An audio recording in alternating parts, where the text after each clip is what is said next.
Je peux mettre un petit pied, mais c'est très léger, avec un projecteur pour pouvoir éclairer. Dernier réglage dans la paroisse de Notre-Dame de l'Assomption à Saint-Tropez.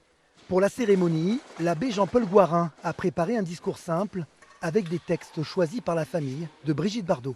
Moi, mon sentiment, c'est de faire des obsèques d'une personne qui a besoin de la miséricorde de Dieu et donc de susciter la prière pour le repos de son âme. Est-ce que devant la mort, il y a des différences?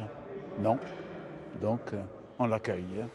Dans la rue, les admirateurs de bébés sont déjà là. Jean-Jacques et Léon sont venus spécialement de Calais pour l'occasion. Nous sommes venus en éclaireur, si je puis dire, pour reconnaître les lieux pour demain, pour le dernier adieu. Qu'est-ce qu'elle représentait pour vous, Brigitte Bardot? Ah, la femme sublime déjà, elle était libre.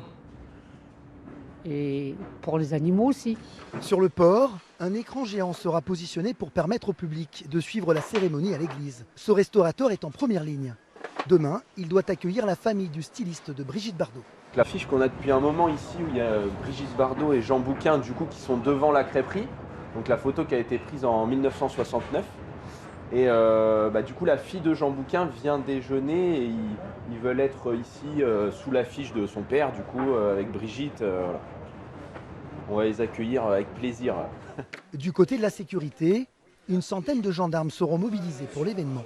C'est compliqué parce qu'on ne connaît pas l'affluence et donc la pression qu'il y aura sur les axes. Et c'est compliqué parce que l'endroit géographiquement est compliqué. Demain matin, le convoi funéraire traversera le village en passant par le port avant d'arriver à l'église. Les commerçants et les tropéziens sont fin prêts pour rendre un dernier hommage à Brigitte Bardot.